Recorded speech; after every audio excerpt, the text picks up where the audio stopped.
Nesta lição, nós vamos falar sobre narrativa gráfica, talvez o principal componente que separa os quadrinhos de outras mídias narrativas, e por isso talvez seja a coisa mais importante que um autor de quadrinhos deve saber.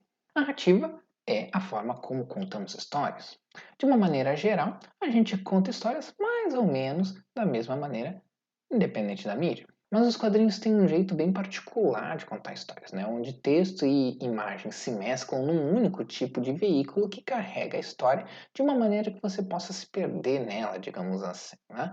Para que possa esquecer que está lendo uma história e passe a viver aquela história enquanto está lendo. Essa maneira dos quadrinhos de contar histórias é chamada de narrativa gráfica. A narrativa gráfica envolve todos os aspectos que interferem no fluxo da história em quadrinhos: as páginas, os quadros, a composição, os diálogos, o ritmo. Como este curso é focado em escrever quadrinhos, ritmo e diálogo são os elementos que merecem destaque maior e por isso eu vou falar sobre eles em outras aulas. A primeira coisa que determina a dinâmica da leitura de quadrinhos é a página. Isso é claro, falando de HQs mais tradicionais e HQs digitais, né? Existem iniciativas de webcomics como a que a gente vê na plataforma Webtoon, por exemplo, em que não existem páginas, né? Então esse elemento pode ficar um pouco obsoleto nesses casos. Mas fazer quadrinhos do jeito tradicional ainda é o mais comum, então vamos falar aí da página. Numa HQ tradicional, a página é o primeiro elemento que interfere na leitura. Digo interfere porque uma HQ não é passiva como um filme. O filme, quando começa, rola sem você precisar interferir em nada. Você pode, se você estiver assistindo em casa, por exemplo, pausar, né, acelerar ou voltar para trás, mas não precisa, o filme não depende que você faça isso, né? O filme corre sozinho. Já numa HQ impressa, ou mesmo numa HQ digital, você precisa ser ativo, né? E passar as páginas para poder continuar lendo. Nesse sentido, mesmo iniciativas como o Webtoon, que não trabalham com a ideia de página, têm essa mesma dinâmica. Você define quando seguir adiante na história. E mais, você pode inclusive decidir pular páginas. Numa HQ impressa é bem fácil, é só abrir na página que você quer. A gente pode dizer a mesma coisa de um livro, claro, mas há uma diferença fundamental no caso dos quadrinhos. Como ela é uma mídia visual, muito do conteúdo pode ser absorvido sem precisar da leitura. Então, se alguém pular para uma página aleatória num livro, ela só vai levar algum spoiler se ela decidir parar para ler, o que vai levar um tempo. Mas numa HQ, uma olhada rápida numa página aleatória mais adiante já pode estragar alguma surpresa que tiver na história. Só isso já muda a maneira como o roteirista de quadrinhos deve pensar sua história. Se ele vai fazer uma HQ de terror, por exemplo, tem que levar em consideração que uma reviravolta, revelações, os sustos visuais que vão estar na página, né, como um desenho, como uma ilustração, são coisas que o próprio leitor pode se dar um spoiler sem querer se ele avançar as páginas. E como o roteiro pode lidar com isso? Nas próximas aulas eu vou tirar um tempo para falar sobre o uso do suspense e surpresa no HQ e me aprofundo mais nessa questão específica. As páginas de uma HQ podem ser uma única cena, um único momento na história. Isso é o que a gente chama de splash page. E eu vou me aprofundar nesse tópico em específico na próxima aula. Mas, no geral, a gente pode dizer que uma página em quadrinhos é definida, na verdade, por ter mais do que um momento acontecendo. Cada um desses momentos é normalmente colocado dentro do que chamamos de quadro, e é por isso que a gente chama essa mídia de histórias em quadrinhos. Cada quadro representa um momento no tempo, né? Quase como uma fotografia, mas não exatamente. E já explico o que eu quero dizer com isso. Uma página pode ter vários quadros, 2, 3, 10. Depende de uma série de fatores e eu também vou falar sobre isso em aulas posteriores. Mas o quadro numa história em quadrinhos é muito mais do que uma imagem parada como uma fotografia. Quando dizemos que um quadro é um momento no tempo, isso quer dizer que nós podemos definir como esse quadro manipula o tempo. Não existe uma regra de duração. Um quadro pode se referir a um momento no mundo real que duraria 2 segundos, ou 10 minutos, ou 2 horas, ou quem sabe uma vida inteira. Tudo depende de como criamos a história. Como os quadrinhos são uma mídia visual, há várias maneiras de usar a questão visual para manipular o tempo. Quadros de tamanhos diferentes podem indicar passagens de tempo diferentes. A quantidade de elementos dentro de um quadro define também quanto tempo você quer que o leitor passe naquele quadro, independente do tempo que o quadro leva. Deu para entender? Aqui eu trouxe alguns quadros aleatórios das tiras do Quest como exemplo. Cada quadro aqui tem o mesmo tamanho por causa do formato que eu defini para a história, sempre em tiras de 4 quadros do mesmo tamanho.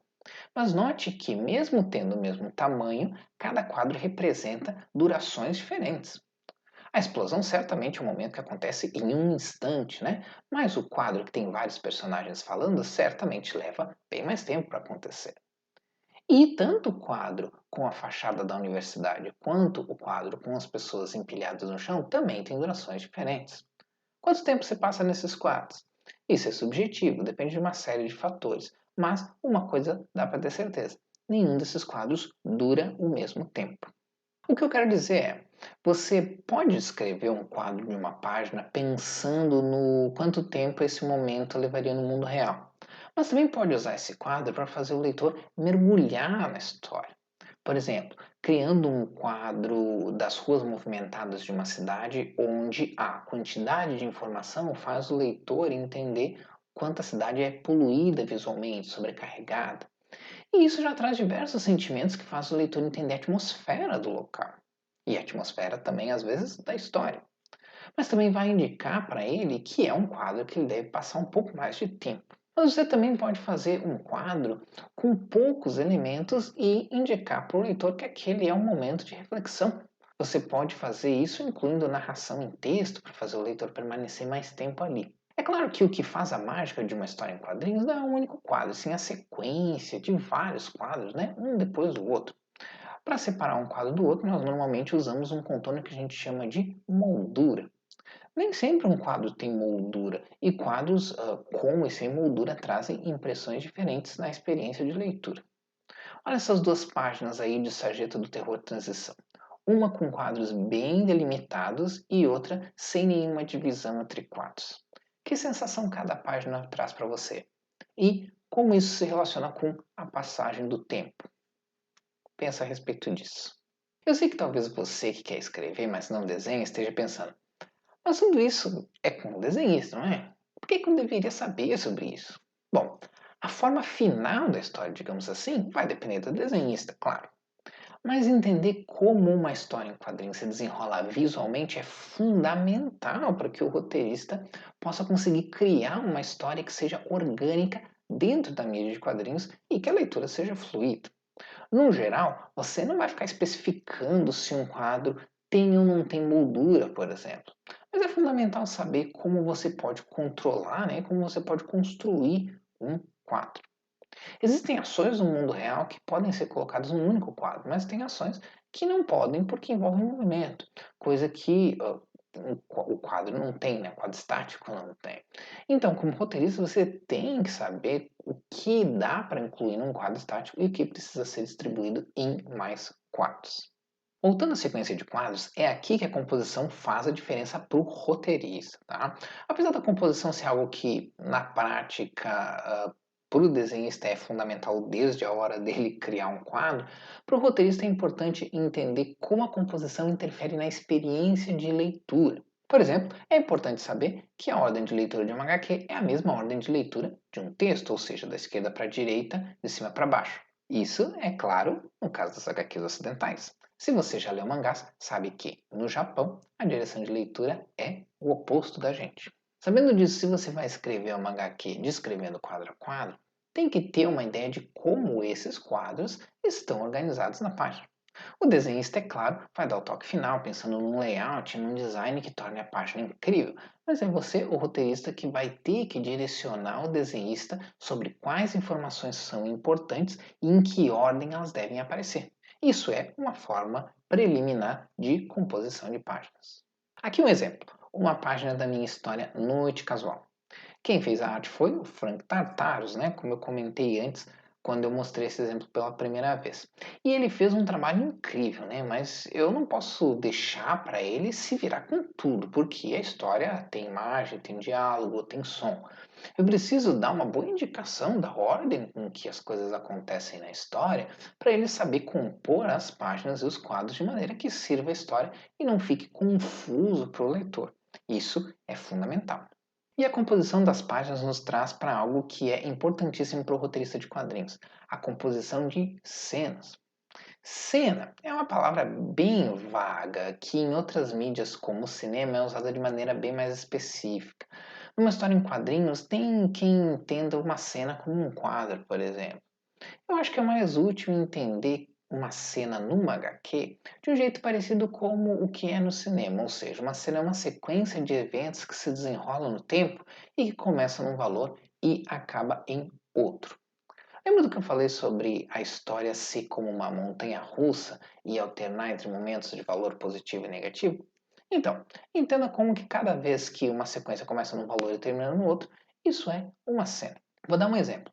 A primeira página da HQ de Easy, que eu escrevi junto com o roteirista Frank Tartaros, mostra dois homens numa região com bastante neve sofrendo um acidente. Notem que, se você pegar apenas um quadro e tirar do conjunto, não dá para dizer que ele tem uma ideia completa, digamos assim, né? Parece que fica faltando alguma coisa. Como é que a história continua? Mas a leitura da sequência toda faz sentido.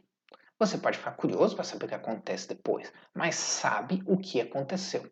Não tem nenhuma sensação de que a sequência está incompleta ou pela metade. Essa cena tem apenas uma página, ou uma tira no caso. Mas uma cena de HQ pode ter várias páginas, quantas páginas sua cena exigir. Normalmente, uma cena de abertura tem poucas páginas, né, de 1 a 3, mas você vai ver por aí HQs com cenas de abertura com mais páginas, mas varia. A sequência de abertura de Quest leva 2 tiras ou 2 páginas se quiser. Já a abertura de Aurora nas Trevas, que eu mostrei na aula anterior, leva nada menos que 6 páginas para acontecer. Deu para entender o que é uma cena? Vamos voltar a pensar em termos de valor positivo e negativo. Aquela cena inicial de Dizzy começa de maneira positiva. Os homens conversam normalmente, não parecem estar tristes nem nada do tipo. Então, de repente, um acidente acontece. Trocamos o valor para negativo. A abertura de quest começa negativo, com um incidente que quase mata o personagem, e termina positivo, com eles descobrindo o que causou a explosão. Você pode variar a troca de valores como quiser. Pode ter uma cena de alguém muito triste em um ônibus, ou seja, valor negativo, que no fim da cena conhece alguém por quem se apaixonou, ou seja, positivo. Você vai notar que todas as histórias, não só de quadrinhos, mas de qualquer mídia, têm essa relação com suas cenas. Elas começam num valor e terminam no outro. Isso dá uma dinâmica para a cena que faz ela não parecer parada, chata, enfadonha. Dá a impressão de que algo realmente está acontecendo, digamos assim, que a história está fluindo. E como a composição das páginas numa HQ e a composição das cenas se unem? Esse é o momento onde o roteirista se beneficia de conhecer a narrativa gráfica. Você pode usar os quadros para definir como a cena vai se desenrolar. Ela é mais rápida, frenética ou mais lenta, reflexiva? Se sua cena tem mais de uma página, como você vai distribuir a sequência de uma maneira que o leitor tenha interesse para ler as próximas páginas? Tudo isso você vai fazer pensando em como distribuir suas cenas em quadros e em páginas. Se você fez os exercícios das 2 aulas anteriores e da primeira lição dessa aula, já deve ter uma história completa, né, sobre o homem que só queria comprar leite. Como você organizaria esses quadros, incluindo o que você já fez, em páginas? Não se preocupe em se vai dar muitas ou poucas páginas. Pense apenas na melhor distribuição que conseguir. Na próxima lição, vamos falar sobre um elemento muito específico da narrativa gráfica e que vale a gente falar em separado: a transição entre quadros. Te vejo lá.